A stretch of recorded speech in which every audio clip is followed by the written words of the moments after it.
আসসালামু আলাইকুম। ঘটমান প্রবাহ 28 মার্চ 2024। এই ভারতের সিআইডির সাথে বাংলাদেশের ডিবির যৌথ খোঁজাখুঁজির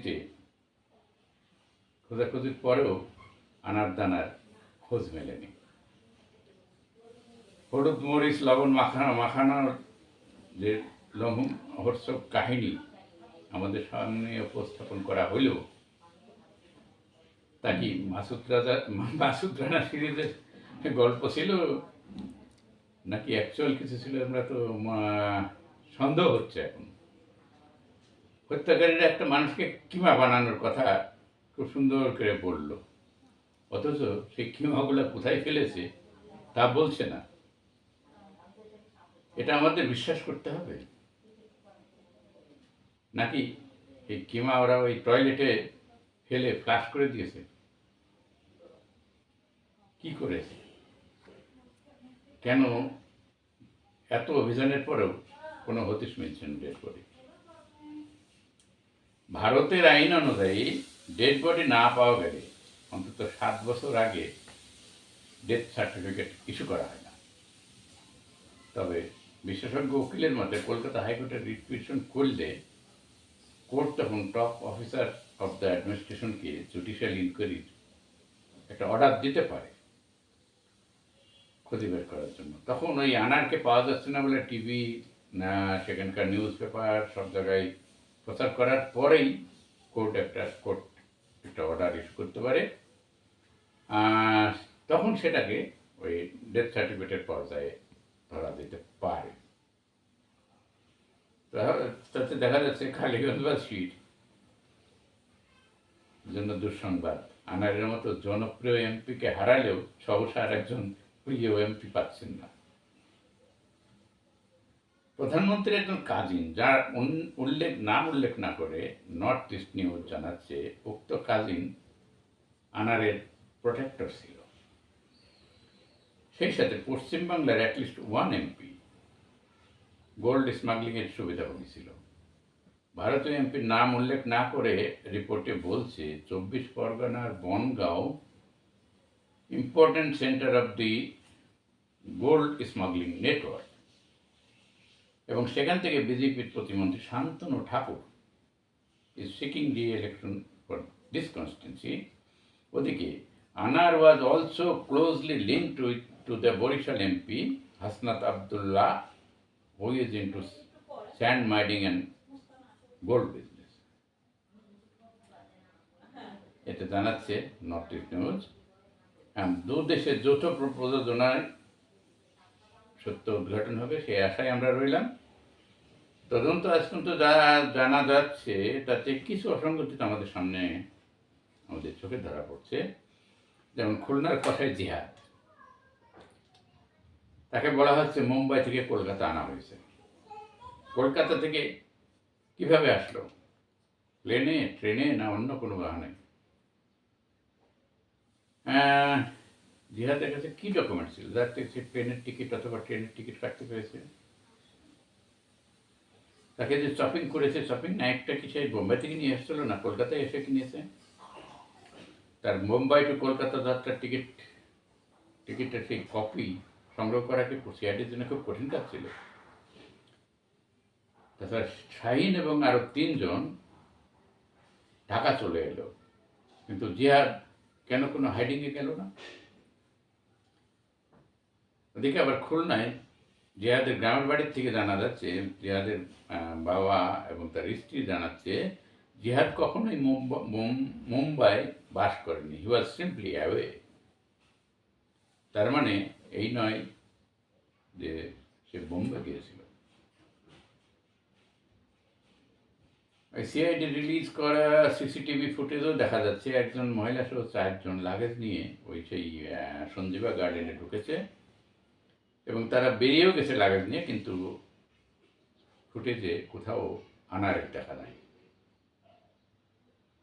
তাহলে আসলে কি আনারকে সেই ওই বিল্ডিংয়ে আনা হয়েছিল না অন্য কোথাও ঘটনা ঘটিয়ে দিয়েছে? হারুন স্যারের মাখানো এই হলুদ মশলাই বা কে কিনে এনেছিল, এসব কিছুই রিপোর্টে পাওয়া যাচ্ছে না।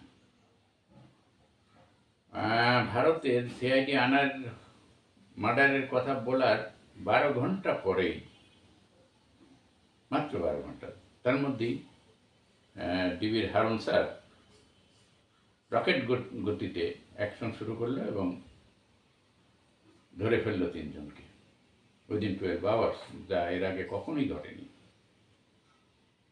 এরপরেও হারুন স্যারকে এই রকেট কুইক অ্যাকশনের জন্য অভিনন্দন জানাই। আশা করি জিহাদ নামের কেউ জজ মিয়া হবে না। যাই হোক, সাসপেন্স আরো জমে উঠছে। ঝিনাইদহ 4 আসনে এই আসনটা শূন্য ঘোষণা করবে কিনা এই নিয়ে হয়েছে জটিলতা তৈরি। জাতীয় সংসদের ওয়েবসাইটে গতকাল রবিবার পর্যন্ত সংসদ সদস্যের তালিকা থেকে ঝিনাইদহ 4-এর আনোয়ার আজমের নাম বাদ দেওয়া হয়েছিল, কিন্তু এই সোমবারে আবার আনোয়ার আজমের নাম ছবি সহ ওয়েবসাইটে যুক্ত হয়ে গেছে। তাতে বোঝা যাচ্ছে ডাল মে কুছ কালা হয় না পুরা ডালই কালা, কোনটা? We don't know, we have to wait until we get. এবং আমরা মনে হয় না কোনোদিন, আমরা অনেকগুলো মার্ডার হয়েছে দেশে, কখনোই সত্য কাহিনী সামনে আসেনি, এটাও হয়তো এরকমই থাকতে পারে। দেখে অন্য প্রসঙ্গ, নর্থ ইস্ট নিউজ। এই নর্থ ইস্ট নিউজের চন্দন নন্দী মাঝে মাঝে বোম মেরে বাংলাদেশে বেটা বেশ পরিস্থিতি পেয়েছে, একদম চায়ের দোকান পর্যন্ত তাকে নিয়ে এখন আলোচনা হয়। তো সে কয়েকদিন আগে জেনারেল আজিজের পর আমেরিকান স্যাংশন নিয়ে একটা রিপোর্ট ছাড়ছে এই নর্থ ইস্ট নিউজে। রিপোর্টে বলা হচ্ছে প্রাইম মিনিস্টার শেখ হাসিনা একই সাথে ডিফেন্স মিনিস্টার এবং তারই অনুমোদনে সিনিয়র মিলিটারি অ্যাপয়েন্টমেন্টগুলো হয়ে থাকে। ইয়েস, দ্যাটস ট্রু, আমরা জানি এই ব্যাপারে। তো সে লিখছে, general Aziz was handpicked by Hasina in June 2008. He took little time to open the army's gate to all kinds of influences, including unaccountability and mysterious financial dealings. Turning the military into a corporate entity and taking steps to undermine the supremacy of the armed forces. Undermine the supremacy of the armed forces. রিপোর্টে আরও বলা হচ্ছে, Brigadier General Aziz's appointment as a chief of staff was not an independent Bangladesh government decision. He was primed, prepared and propped up by New Delhi, which had its own acts to green and turning the powerful army into a, which had its own acts to green and turning the powerful army into a supine institution that would be at the beck and call of country's chief executive. General আজিজকে army chief নিয়োগের বা বাংলাদেশ সরকারের ডিসিশনে হয়নি, তাকে new Delhi প্রস্তুত করে ভার বহনের সামর্থ্য করে তুলে শক্তিশালী আর্মিকে চূর্ণ বিচ্ছিন্ন করে ফেলার জন্য কোটার হিসাবে ব্যবহার করে এই ইনস্টিটিউটটা পুড়ে করে ফেলা, যাতে করে চিফ এক্সিকিউটিভের অঙ্গলের নির্দেশে সবাই চলতে পারে। রিপোর্ট বলছে, দুর্নীতিবাজ আর্মি হেড এই ইনস্টিটিউটকে বিকৃত করে হাসিনার যে ইচ্ছা, মানে হাসিনার ওয়ে টু ডিফ্যাং, তাকে লোক দেয়। সেনাবাহিনী প্রধানকে দিল্লি নিয়োগ দেয়, কি সাংঘাতিক কথায় বাবা। এটা আমাদের সেনাবাহিনীকে ছোট করে দেখানোর একটা বার্নআউট নিউজ বলেই আমরা মনে করি এবং এর প্রতিবাদ করি। যাই হোক,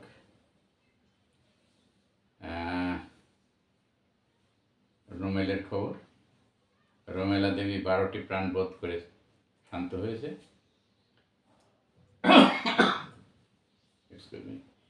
19 জেলায় কম বেশি ক্ষতিগ্রস্ত। টানা বৃষ্টি, জলোচ্ছ্বাস ও জোয়ারের পানিতে প্লাবিত হয়েছে গ্রামের পর গ্রাম, তলিয়ে গেছে বিস্তীর্ণ ফসলের মাঠ। দুর্যোগ ব্যবস্থাপনা প্রতিমন্ত্রী মাহবুবুর রহমান জানান, সম্পূর্ণভাবে বিধ্বস্ত হয়েছে 35,483টি ঘরবাড়ি। ঢাকায় বৃষ্টির সাথে ঝড়ো হাওয়া, বিদ্যুৎ বিভাগের আরও সতর্ক হওয়া উচিত ছিল। রাজধানী শহরে ঘর থেকে রাস্তায় নেমে বিদ্যুতায়িত হয়ে মেরাদিয়া জামতলা এলাকায় মরিয়ম এবং তালতলা এলাকায় রাকিব মারা গেছেন। 2টি প্রাণ কেড়ে নেওয়ার জন্য বিদ্যুৎ বিভাগের কারো শাস্তি হবে কি? গত বছরও এইরকম বৃষ্টিতে বিদ্যুতের তার ছিঁড়ে পড়ে একজন মারা গেছিল, তার কোনো বিচার হয়নি। চাঁদাবাজি, রাজশাহী পানি উন্নয়ন বোর্ডের কার্যালয়ের সামনে নির্মাণ করা হচ্ছে বঙ্গবন্ধু ও 4 জাতীয় নেতার মুরাল। এখন এই জাতীয় পিতাই হোক আর নিজের পিতাই হোক, আমার টাকা চাই। 10 লাখ টাকা চাঁদা না দেওয়ায় কাজ বন্ধ করে দিয়েছে চিহ্নিত চাঁদাবাদেরা। অস্ত্রশস্ত্র নিয়ে এসে পাওয়াবো কার্যালয়ে ঢুকে আগুন জ্বালিয়ে দিব বলে হুমকি দেয়। পানি উন্নয়ন বোর্ড কর্তৃপক্ষ থানায় গিয়ে জিডি করেছে, হ্যাঁ, জাতির পিতা, জাতির নেতা, কুছ নেই জানতা, অনলি টাকা মাংতা। টাকা পেলো, কাম করো, বাস। এই হলো বর্তমান চাঁদাবাজ বাংলাদেশ, চাঁদাবাদের খপ পড়ে বাংলাদেশ। এবার ঋণের উন্নয়ন। প্রতি বছর উচ্চাভিলাষী বাজেট প্রণয়ন এবং বাজেট ঘাটতি মেটাতে দেশি বিদেশি উৎস থেকে ঋণ গ্রহণ স্বাভাবিক নিয়ম হয়ে গেছে। অর্থ মন্ত্রণালয়ের গত 2.5 বছরে সরকারের মোট ঋণের পরিমাণ বেড়েছে 5 কোটি টাকারও বেশি। বাড়ছে ঋণ, বাড়ছে সুদের ব্যয়। ডিসেম্বর 2023 পর্যন্ত মোট ঋণের পরিমাণ 16,59,334 কোটি টাকা। স্থানীয় উৎসের মধ্যে ব্যাংকের বাইরেও ঋণ নেওয়া হচ্ছে, ট্রেজারি বিল, বন্ড, সুকুক মানে ওই ইসলামিক বন্ড যেটা, সঞ্চয়পত্র ও সরকারি কর্মচারীদের প্রভিডেন্ট ফান্ড থেকেও ঋণ নিচ্ছে সরকার। সরকারি ঋণের পরিমাণ বাড়ছে, কমছে রিজার্ভ। বর্তমানে প্রকৃত রিজার্ভ কত জানার উপায় নাই। সরকার সেই রাস্তা বন্ধ করে দিয়েছে, এখন জানার কোনো শেষ নাই, তাই রিজার্ভ জানার দরকার নাই। বাংলাদেশ ব্যাংক সোজা বলে দিয়েছে, মেরা অঙ্গনে মে তোমারা কিয়া কাম হ্যায়। ওদিকে বাংলাদেশের দীর্ঘমেয়াদী ঋণ মান আবারও অবনমন করেছে ওই FITCS ফিচ রেটিংস। মাত্র 8 মাসের মধ্যে এটা দ্বিতীয়বার অবনমন হলো এই রেটিংস। উন্নয়ন, ঋণের উন্নয়ন। প্রধানমন্ত্রীর একটা বক্তব্য নিয়ে এবার খেপেছে খ্রিস্টান নেতারা। প্রধানমন্ত্রী বলছেন, বাংলাদেশের অংশ নিয়ে পূর্ব তিমুরের মতো খ্রিস্টান রাষ্ট্র বানানোর চক্রান্ত চলছে। এদিকে বাংলাদেশ খ্রিস্টান অ্যাসোসিয়েশনের সভাপতি অ্যালবার্ট পি কোস্টা তার তীব্র প্রতিবাদ নিন্দা জানিয়েছেন এবং প্রতিবাদ করেছেন। প্রতিবাদ লিপি প্রত্যেকটা নিউজ পেপারে পাঠিয়েছেন। এতে বলা হচ্ছে, প্রধানমন্ত্রীকে পরিষ্কার জানাতে চায়, খ্রিস্টান সমাজ নিরবিচ্ছিন্ন সম্প্রীতির মাধ্যমে বৃহত্তর জনগোষ্ঠীর সঙ্গে প্রায় 450 বছর ধরে বসবাস করে আসছে। খ্রিস্টান রাষ্ট্র গঠনের কথা বলে প্রধানমন্ত্রী যে তথ্য হাজির করেছেন তা দেশের বৃহত্তর জনগোষ্ঠীর সঙ্গে আমাদের সম্প্রদায়ের দূরত্ব, অবিশ্বাস তৈরি করবে বলেই আমরা মনে করি, যা পুরো সম্প্রদায়ের নিরাপত্তাকে বিঘ্নিত করবে। হয়তো ভুল বোঝাবুঝির অবসান হতে হবে, প্রধানমন্ত্রী নিশ্চয়ই তাদের বোঝাবেন। এটা সেরা উক্তি। দেশে এখন শাসন নেই, শাসন থাকলে সুশাসনের প্রশ্ন আসে, বলছেন সৈয়দ আনোয়ার হোসেন। এবার শেষ করি, শুভঙ্করের একটা যোগ দিয়ে শেষ করছি। এক লোক ওই সাপকে খুব ভয় পায়, তো সে নদীতে আবার গোসল করতে যাচ্ছে, তো গোসলের নামার সময় ওই ইয়েকে বলছে, জেলেকে বলতেছে, জেলে ভাই এই নদীতে কোনো সাপ নাই তো?